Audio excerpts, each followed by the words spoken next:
Assalamualaikum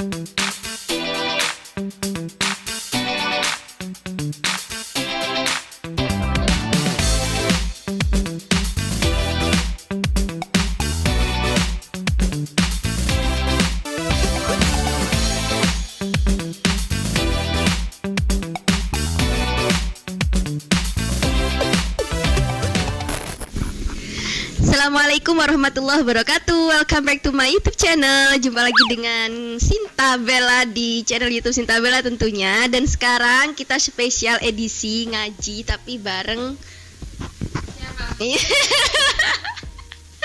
Ini kita lagi bareng sama adikku, atau kalau kita baca lebih general lagi, dia adalah kader PMI Putri Inaifas dan sekaligus ketua Pemper Rayon Tarbiyah Komisariat Inaifas, guys, gitu ya. Jadi kita bukan ngaji sih, lebih ke ngobrol santai aja ya.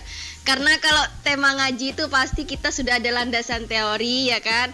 Ada pendapat-pendapat tokoh yang mungkin kita jadiin sebagai landasan argumentasi atau semacamnya. Tetapi kita lebih ke ini aja sih, baca pengalaman dan juga refleksi pengalaman pribadi. Kita mau bahas apa sih, Dek? Ya, kita hari ini akan bahas apa sih? Kan dilempar-lempar kita ini. Jadi kita bakal bahas tentang toxic relationship. Ya, bisa ngomongnya. Kemarin belum bisa. Bisa dong, aduh. Gimana? Susah ngomong. Apa aja toxic? Biasa guys, karena aku udah keturunan Eropa, jadi sulit banget. Iya guys, jadi konten ini adalah rekomendasi dari Laili sendiri, dan karena dia yang rekom, aku langsung tembak dia buat ngomong sendiri di channel Sinta Bella gitu ya. Habis ini aku nggak mau ngerekom lagi. Jangan gitulah, kan platform ini memang disediakan untuk teman-teman kader putri tentunya yang memiliki kegelisahan, kegundahan hati. Tapi aku nggak punya kegelisahan ya. Kegelisahan itu bukan hanya berangkat dari pengalaman pribadi ya, mungkin kamu lihat fenomena lingkungan sekitar yang itu Nggak baik dalam ya. tanda kutip nggak baik gitu ya, kan namanya toksik itu racun sih. Jadi apa sih deh yang dimaksud toxic relationship menurut Laili? Apa ya? Kalau menurut Laili sih hubungan yang merugikan satu sama lain. Itu sih. Ya, yang katanya Mbak Bella tadi bilang kalau itu tuh racun gitu.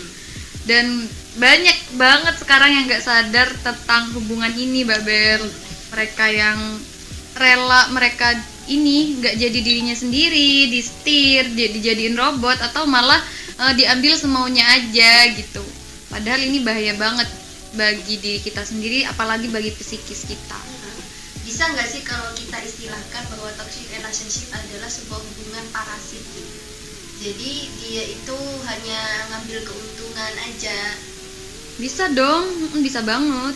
Kalau menurut Laili bisa. Nah, tapi kalau kita mungkin secara tidak sadar ini mengartikan toxic relationship itu hanya terjadi dalam hubungan kekasih saja. Tetapi ternyata dia bisa juga terjadi dalam hubungan persahabatan, keluarga, atau lingkungan lainnya di sekitar kalian. Relationship, hubungan yang beracun gitulah. Ya, karena emang namanya hubungan itu nggak harus pacaran atau suami istri atau apa. Jadi pertemanan pun, dan kita lihat banyak ya Mbak Bel, mereka yang meskipun nggak punya pacar atau masih belum punya kekasih, tapi udah ngerasa ini aku kayaknya sakit mental deh gitu, kayaknya aku udah mengalami kekerasan mental nih di sini gitu, tanpa mereka kadang nggak tahu kadang istilahnya apa, cara penyembuhannya gimana, dibiarin akhirnya ini sih prinsip dan keteguhan dia tergoyang gitu, apa yang menjadi tujuan dia udah berbelok gitu. Ya, itu salah satu bentuk akibat dari toxic relationship itu sendiri. Jadi kalau kita mau pikir toxic relationship itu tidak hanya terjadi dalam konteks kekerasan mental saja gitu. Tapi juga bisa juga ke fisiknya. Jadi nggak hanya psikis tapi juga fisik. Benar sih yang dikatakan Laili itu, bahwa ini akan membuat kita yang kemudian awalnya ini memiliki prinsip gini loh, tapi karena ada hubungan yang beracun kita jadi goyah, kita jadi pindah haluan begitu kan. Sekarang aku nih yang mau nanya, Mbak Bella pernah nggak sih ngelihat temen atau itu terjadi sama Mbak Bella sendiri kalau itu membuat Mbak Bella nggak nyaman, padahal itu sepele gitu ya, kayaknya sepele sih kalau dipikir lagi sepele, tapi kok kayak kebayang ya, terus kayak jadi hantu gitu buat kita gitu. Pernah nggak sih ngalamin kejadian apapun gitu? Kalau itu ya, kalau yang seperti ini yang ditanyakan sama Laili, ya sering banget lah. Sering kan? Dan sebetulnya itu tidak selalu negatif loh ya. Maksudnya gini sih, maksudnya nggak selalu bentuk negatif. Perlakuan yang membuat kita terbayang-bayang atau kata-kata yang membuat kita nggak bisa melupakan itu tidak selalu berbentuk negatif. Contohnya ya, kalau yang ditanyain Laili seperti itu, mungkin kita ini ya ketemu sama orang, kita ada apa ya, ada satu klik yang kemudian itu tidak bisa dilupakan, entah dari sikapnya, dari perkataannya, sehingga itu membuat kita ngerjain sesuatu, ingat lagi kita mau tidur gak bisa tidur gitu. Atau kalau misalnya dibilang cinta pada pandangan pertama misalnya kan, itu juga toksik gak sih? Padahal perlakuan dia baik ya, toksik beracun gitu. Paham gak maksudnya Mbak Bella? Paham, tapi itu emang bisa dikatakan toksik nggak sih? Ya Kak, tergantung manajemen kita kan. Berarti gini, misal orang gombal ya kan, sebenarnya kita nggak tahu ya motifnya teman cowok itu ketika nyampain sesuatu yang itu membuat kita berada di atas angin gitu ya. Entah itu motifnya karena memang ingin memberikan apresiasi, atau memang itu sesuai dengan apa yang sedang terjadi dalam diri, atau ada motivasi yang itu kegombal, ingin cari perhatian dan semacamnya, kan kita nggak tahu. Tapi aku pernah mengalami itu dianggap sebagai wow, cowok ini beda ya sama yang lain, akhirnya itu terganggu terus. Tapi aku posisinya tidak bisa mengungkapkan kekaguman itu toxic nggak sih? Lagi ngomong nih, I say toxic. Jadi toxic relationship itu tidak hanya, kalau gini sih, kalau aku mikir ya, kalau itu perlakuan dan ucapannya jelas negatif, itu sudah tidak bisa ditolerir ya kan. Benar, kita tidak menuntut dan meminta mereka untuk melakukan itu, tetapi kita memilih harus bertanggung jawab atas rasa yang timbul sebab perlakuan itu ya kan. Nah, tetapi kalau perlakuan yang diberikan ya, perlakuan atau ucapan yang diberikan itu adalah positif, misal memuji dan menyanjung kita ya kan, dan itu membuat kita berangan-angan, bahkan berimpact pada keseharian kita yang nggak normal, misalnya nggak fokus, akhirnya itu toksik juga buat kita. Lagi kasmaran ya guys. Jatuh cinta, bisa begitu. Jatuh cinta. Tapi kalau Laili nih ya, itu bukan toksik sih. Gimana? Ya kalau menurut Laili itu bukan toksik, karena ya semua manusia bakal ngalamin nih di posisi itu gitu kan. Berarti ini alur manajemen gimana kita bisa ngandelin perasaan kita sendiri nih gitu. That's right. Okay, jadi kayak apa ya, contohnya kayak kita lagi suka sama sesuatu atau orang kan, jadi emang nggak bisa lepas dong ya sama pikiran, apalagi kata-kata manis yang selalu dia katakan gitu. Tapi itu bukan toksik sih kalau menurut ya, Laili. Kalau menurut Laili perlakuan toksik itu seperti apa? Kalau menurut Laili yaitu dia yang merugikan kalau dalam hubungan ya. Cara komunikasi yang nggak selesai gitu Mbak.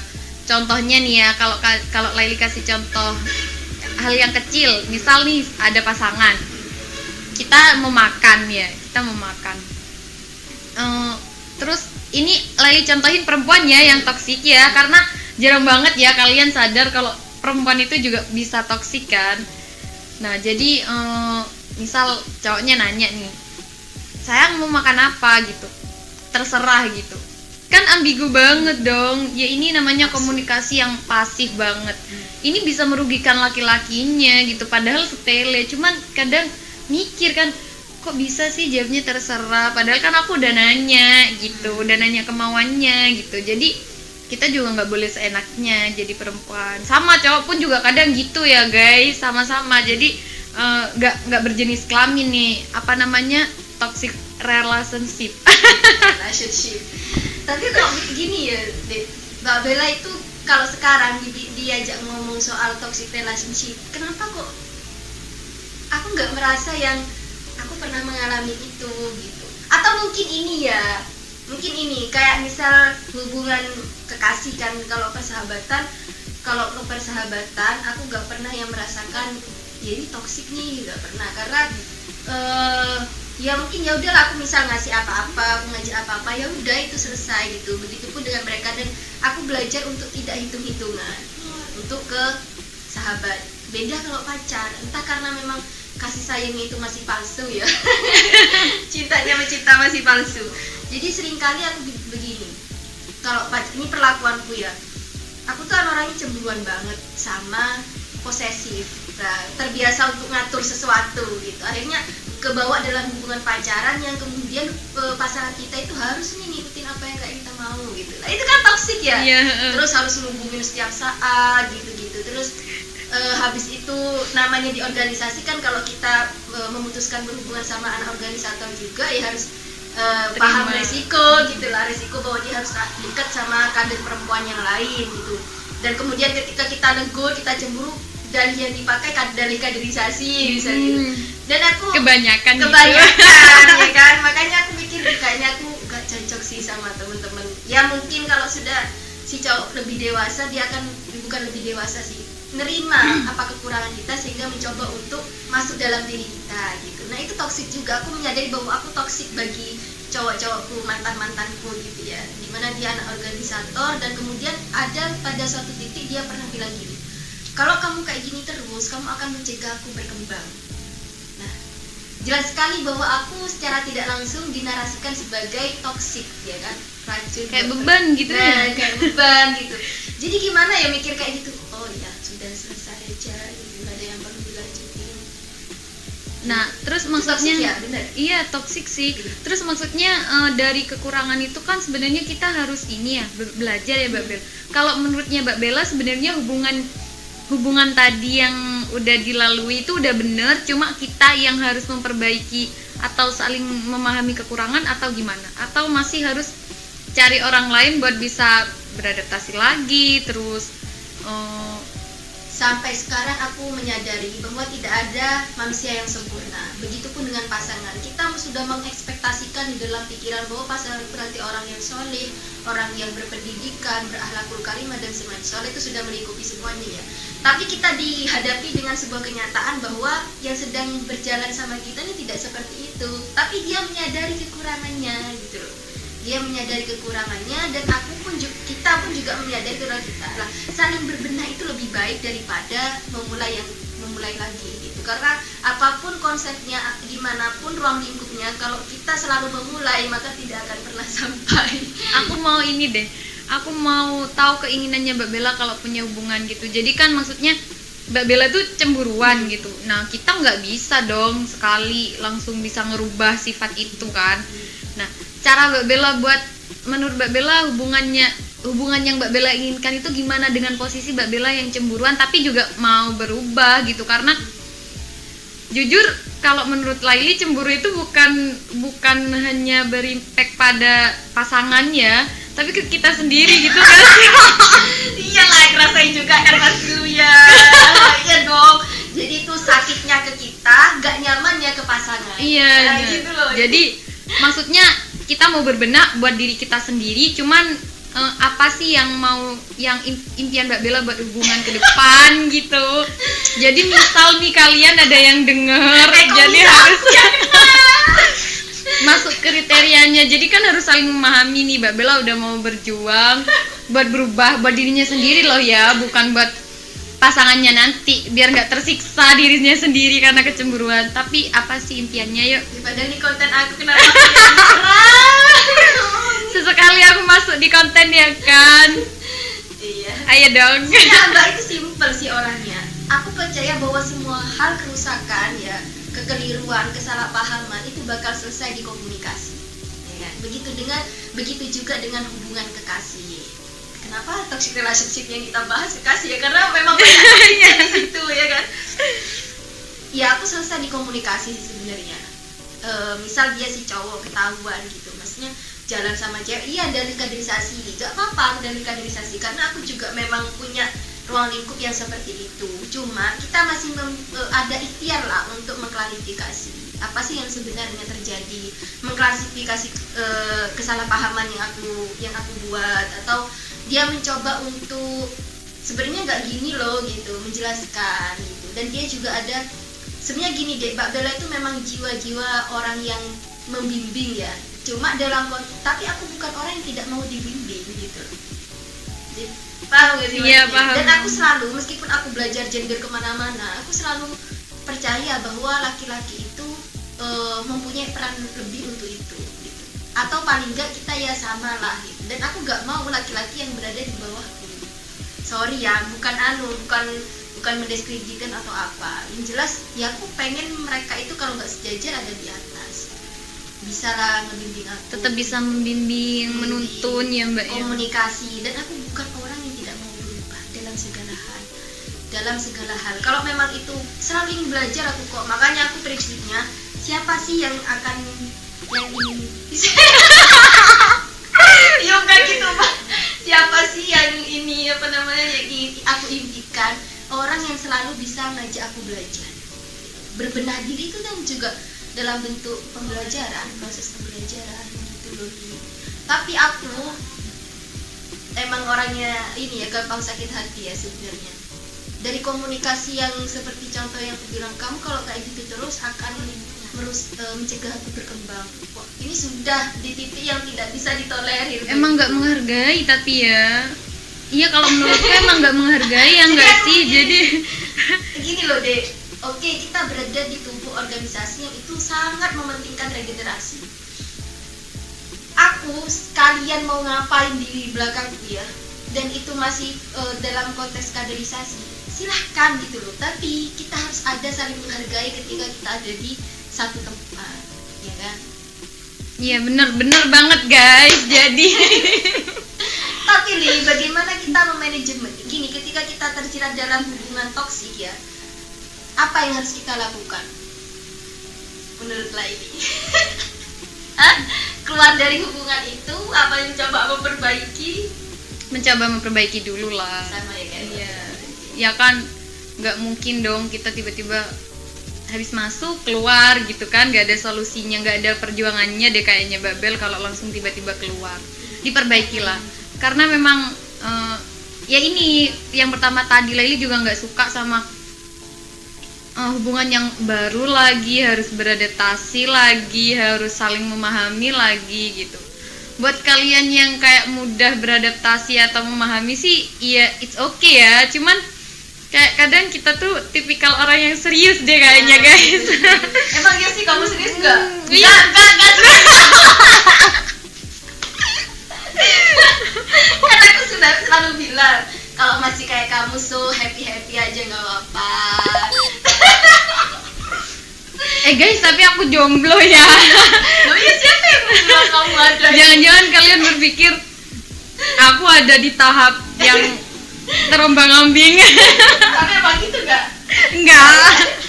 Tapi akhirnya apapun itu yang terjadi kan pasti ada hikmah ya. Jadi kalau aku bilang hikmah dari hubungan toksik ya atau toxic relationship itu tahap ujian dimana kuat nggak sih prinsip kita di awal gitu. Kuat nggak sih visi hidup kita gitu. Sehingga ketika kita sudah menyadari, oh ini nggak bakal berkontribusi nih pada tujuan hidup kita, atau bakal membuat prinsip kita goyah gitu kan. Jadi itu bisa menjadi ukuran, menjadi tolak ukur. Nah, ketika kita sudah menyadari, oh ini nggak sesuai sama prinsip. Nah, itu bisa kalian jaga jarak kalau memang itu khawatir prinsip kalian yang bakal terkontaminasi gitu. Nah, tapi kalau kalian memang ada jiwa petarung ya, kalian coba terus ini. Kita yang kalah apa mereka yang kalah gitu. Akhirnya kan di situ kita bisa membawa perubahan. Yang menjadi salah kadang, tapi toxic relationship ini juga membuat ukuran kalau itu memang menggoyahkan prinsip hidup atau visi hidup, itu seringkali kita malah hengkang dari keadaan itu dan membiarkan mereka yang terjerat. Paham gak deh maksudku? Kamu nih, aku yang baik misal, kamu jelek karena hitam ya. Hitam apa sih artinya? Kan setan. Ya next. Jadi misal kamu pelakunya, aku meninggalkan kamu, maka kamu akan menjadi orang yang tidak akan pernah berubah. Gitu sih. Tapi kalau kita mau bertarung dengan prinsip yang kita alami dan yang kita pegang dengan kondisi yang tidak sesuai, itu akan membuat ya kita masih ada upaya ataupun harapan dia akan berubah. Tapi kalian harus punya keyakinan yang banget ya buat berubah orang. Dasarnya harus kuat dulu. Dasarnya harus kuat dan mentalnya juga harus kuat. Ya, disehatkan lah mentalnya. Iya sih. Kalau dalam hubungan persahabatan kamu nggak pernah ngerasain? Pernah sih, pernah. Gimana? Kayak apa sih toksiknya? Kalau hubungan persahabatan misalnya dia selalu ingin kamu ada, tapi ketika kamu sakit atau apa dia nggak ada, atau malah menambah buruk gitu, menambah buruk kondisi. Iya, tapi ini ya, mulai itu tipikal orang yang nggak punya temen yang deket banget gitu, nggak, karena emang ngejauhin yang sifatnya kayak gini sih. Jadi masa apa-apa harus sama dia, terus kalau sama orang lain dia kayak jealous gitu sih, nggak sih ya? Dia tuh kayak jealous gitu. Jadi kan nggak nyaman buat kita. Jadi bukan apa sih istilahnya, kita nggak mau apa sih, masa ngedoain, kita nggak mau berpaling, cuman kan iya kali ya pola hidup atau aktivitas kita itu aja kan nggak mungkin. Kalau sekarang hobinya baca nih ya baca bareng dia gitu, atau kalau sekarang hobinya nulis ya nulisnya bareng yang ini yang suka nulis gitu. Bukan ambil manfaat ya, tapi kita saling ini gitu, saling apa sih namanya, saling simbiosis mutualisme gitu. Ada banyak sih Mbak yang kejadian kayak gini, terutamanya di pondok nih kadang. Iya enggak sih? Iya. Kalian yang baju, kalian kembaliin. Minta sabun setiap hari gitu ya. Korban guys, korban. Jadi gini, kalau hubungan persahabatan itu juga ada kapan hari ya. Salah satu adikku ya di organisasi itu ya bilang, aku ini sakit Mbak, tapi kenapa teman-temanku nggak ada yang memperhatikan aku. Padahal ketika mereka ada di posisi jatuh, posisi sakit, aku selalu ada di tempat mereka. Bahkan ketika aku sakit begini, mereka cenderung menguji kesabaranku gitu. Entah itu ngajak janjian yang kemudian tidak ditepati gitu ya, padahal si anak sudah ada di tempat itu gitu. Itu gini, kalau dia pakai prinsip kayak aku ya, maksudnya yang ya udah ngasih aja sih, nggak harus yang menghitung-hitung kita harus dapat feedback kayak gini dari dia gitu, itu bakal ya bodo amat lah. Itu juga perlakuanku kemarin gitu, aku ngasih dia solusi, ngasih dia apa, ya itu karena ya udah karena memang dibuktikan, dan aku gak berharap itu bakal dia melakukan hal yang sama, itu bakal ikhlas dan enteng loh. Dan ada prinsip yang aku pegang sampai sekarang. Pernah ada yang bilang gini, kalau kamu mempermudah urusan orang lain, maka Allah akan mempermudah urusanmu. Jadi ketika kamu cenderung sendirian saat terjatuh, ya jangan khawatir, Allah yang akan menolong kamu secara langsung. Itu sih. Karena aku sering berada di posisi itu, sering ada di posisi ketika terjatuh sendirian gitu ya, nyelesain suatu masalah ya gak ada yang bantuin, sendirian, itu sering. Dan kondisi-kondisi seperti ini biasanya dialami oleh teman-teman yang sedang berada di posisi pemimpin. Pemimpin itu cenderung sepi, cenderung sendirian, dianggap sudah mampu melakukan segala hal. Padahal tidak seperti itu. We just human, no angel katanya. Ya kan, tapi ya itulah, jangan khawatir. Ketika kalian melakukannya dengan kebaikan, maka ya akan balik ke diri sendiri kita sendiri. Tapi emang ini sih ya, itu kan juga termasuk harapan sama manusia, iya nggak sih Babel? Jadi emang kita nggak boleh berlebihan sih berharap sama manusia atau bergantung gitu. Kecewa pasti dah. Jadi jika tidak itu sekarang maka akan esok hari. Jadi entah itu nanti atau kapanpun, kita nggak harus udah ngasih ini nih gitu. Jadi aku berharap nanti dia juga ini gitu, ngelakuin yang sama ke aku atau bahkan yang lebih gitu. Tapi ini sih ya Mbak, apa namanya, kalau kita ikhlas gitu ya, ikhlas sama apa yang kita buat, nanti kita ini sih bener yang katanya Mbak Bella, kita kayak enteng gitu. Terus kadang nggak sengaja ada sih orang yang meskipun bukan orang itu gitu. Jadi Allah itu punya rencana yang unik gitu. Kalau nggak semuanya manusia itu apa sih namanya buruk ya kan Mbak, nggak peduli sama kita gitu. Jadi pasti ada, aku yakin pasti ada. Kita nggak bisa sih berdiri sendirian, pasti ada, cuman kadang nggak kerasa. Entah itu kadang orang tua malahan ya yang jadi support system yang baik. Iya benar-benar. Jadi kita tidak harus mengharapkan kebaikan itu datang dari mereka secara langsung. Ya Tuhan masih memiliki banyak tangan ya kan. Bener banget. Dan secara tidak langsung juga toxic itu juga berangkat dari ekspektasi kita nggak sih? Toxic relationship itu berangkat dari ekspektasi kita. Iya. Kita mengharapkan sesuatu yang seperti itu pada mereka, ternyata mereka tidak memberikan hal yang sama. Akhirnya itu membuat pikiran kita selalu terganggu, terbayang-bayang, harusnya kayak gitu sih, harusnya nggak ada yang harusnya kayak gitu. Pada kenyataannya seperti itu, gitu loh. Yang itu yang harus kita terima dengan lapang dada. Tapi kalau kalian emang nggak enak, dikomunikasikan dulu ya. Tapi nggak boleh nuntut lebih ya, nggak Mbak Bel. Kadang ada karena nggak enak dibilang semuanya, tapi malah jadi kebalik gitu, yang dikomunikasikan tambah nggak enak gitu. Jadi gak nemu ujung. Intinya kalian sudah berikhtiar lah ya. Jadi harus ada batasan gitu.